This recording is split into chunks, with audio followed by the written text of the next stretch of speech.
I'm Fred Pieplow, and I'm an ambassador with the Great Lakes Entrepreneurs Quest. And GLEQ is having conversations with the leaders of the entrepreneurial support organizations throughout the state. Today we're talking to Brian Abraham, Executive Director at Spartan Innovations. Good morning, Brian. Morning. Why don't you tell us a little bit about Spartan Innovations? Sure. Spartan Innovations was formed about a year ago to support the burgeoning entrepreneurs coming out of Michigan State University. Specifically, our mission is to capitalize on the intellectual capital coming off of the university in the form of a new venture creation model.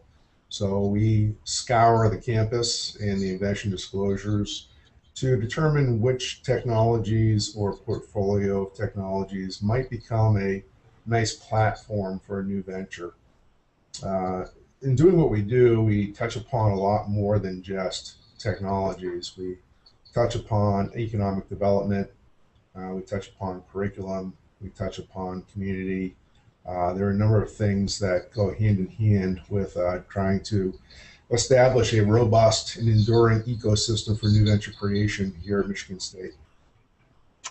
Well, excellent. So for a candidate who has an idea to utilize your services, they have to be a student or somehow related to Michigan State University. Is that correct?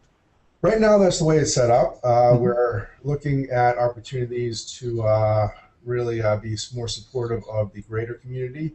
Now that we have about 9 months under our belt here of operations, we're going to kick that into the next year in order to support more globally the local community, entrepreneurs in Lansing, East Lansing, and the outlying areas, as well as alumni. Right now, our mission is not oriented around that, but there is every intent for us to expand into those territories. Okay. How many projects do you have going right at the moment? 68. So we have 68 potential new ventures that we're currently analyzing. We have 2 that we've just launched. We have another 5 new ventures that we're about to launch. And then the delta is the remaining 61 that are in various stages of being screened and having business plans written around them. So 68 items in 9 months. That sounds like a lot of work. It is. It is. When we got stood up, we initially had a portfolio of about 2,200 different invention disclosures that we had to go through to determine which ones might be viable new ventures. That was quite a daunting task. Fortunately for us, there have been some previous work done around that analysis, which really helped us a lot. Out of the 2,200, there are approximately 600 that have been analyzed already. So we took that initial data and culled those down pretty quickly. And then the remaining technologies we had to really analyze from ground zero. And we did that over the course of several months to bring it down to a somewhat manageable number of potential new ventures.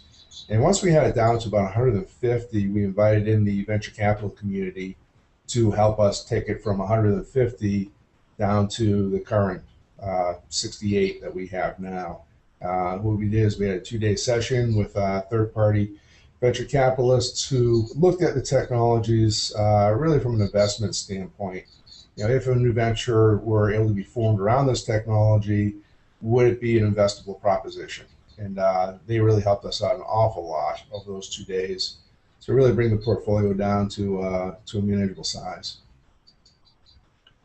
So at this point, you're not let me see if this is correct, if I were an MSU student and had an idea, are you the one to go to, or does this have to already be somehow in your infrastructure?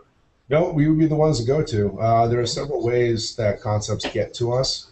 One pathway is through an invention disclosure, which routes through our technology transfer office. And it's a relatively Well-known pathway for most major universities. Most of large schools have a tech transfer office.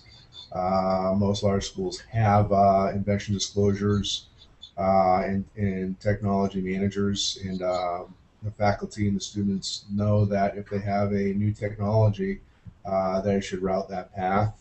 But that's really just the graduate students and the faculty and the staff. The undergraduates have ownership of their own technology, and they make a path to us directly.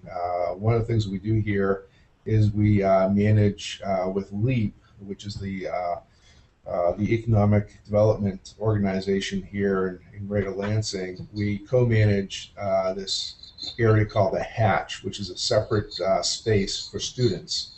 And currently we have about 40 student groups in there, and they're working on their own new ventures. And we help them by providing them with space, providing them with technology, and providing them with advice as they try to stand up their new ventures.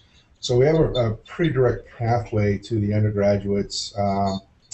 And, the Hatch is open to graduate students as well. Out of the 40 or so groups we have in there, perhaps 5 or 6 are graduate level groups, and the rest are undergraduate. Okay, Brian, let me ask you another question. There's also an organization called the MSU Innovation Center, and I'm assuming you guys are somewhat related but different. Is that true? We are, the best way to view it is we are part of the Innovation Center. Okay. So the Innovation Center from the MSU perspective is comprised of Spartan Innovations. It's comprised of MSU Technologies, which is the technology transfer office for Michigan State. And it's comprised of MSU's Business Connect. Business Connect does the market-facing work on behalf of Michigan State, meaning if a company is interested in contracting with Michigan State, it routes through Business Connect. And Business Connect has the latitude to be a little bit more business-friendly than perhaps traditional university, not necessarily Michigan State, but universities tend to operate in a very discreet manner to service their constituency, students, faculty, and not necessarily businesses. So Business Connect bridges that gap between the university and the business world. So from Michigan State's standpoint, there are 3 entities as part of the Innovation Center. Then, of course, we have the Hatch, which we run, which is an incubator for students. And then our economic development partners, LEAP, run an incubator down the hall. So a good way to view things is that technologies come into MSUT. If they're venturable, they come over to us. We work with Business Connect to see if we can connect with businesses interested in participating in the new venture. If it's something that's viable, we incubate it here, likely in the Hatch, and then as it graduates into a fully formed business, it will go to the larger incubator down the hallway from us.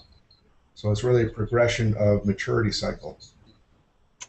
Excellent. And that helps businesses at multiple stages then without them having to figure out who to go to for the next phase. That's excellent. Now, I know you support the Great Lakes Entrepreneurs Quest business plan competition, but didn't you have a competition of your own that you were kind of the major sponsor of? We did. Actually, the major sponsor was the Michigan State Federal Credit Union.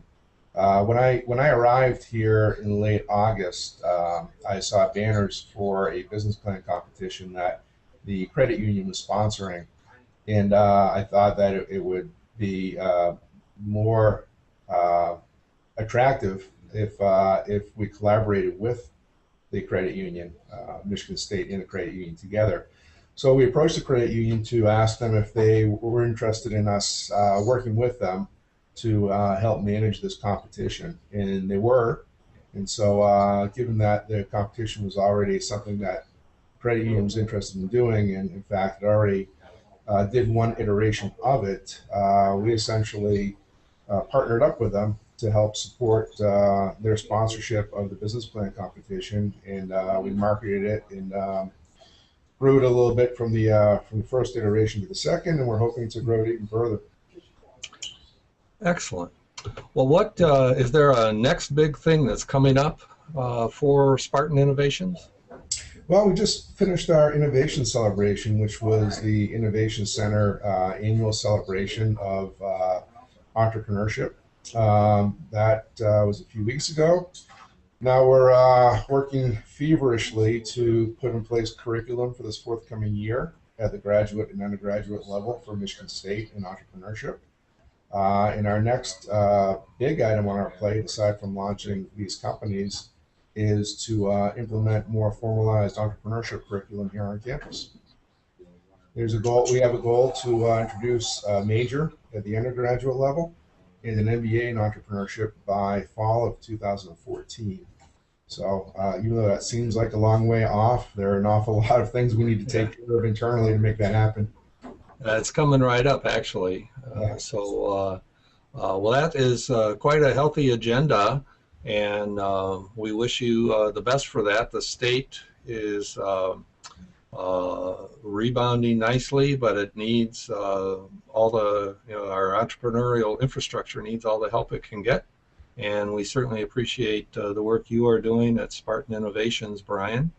And look forward to getting an update on some of these sometime in the future. And wish you the best. Well, thank you so much, and we appreciate all the support that GLEQ provides.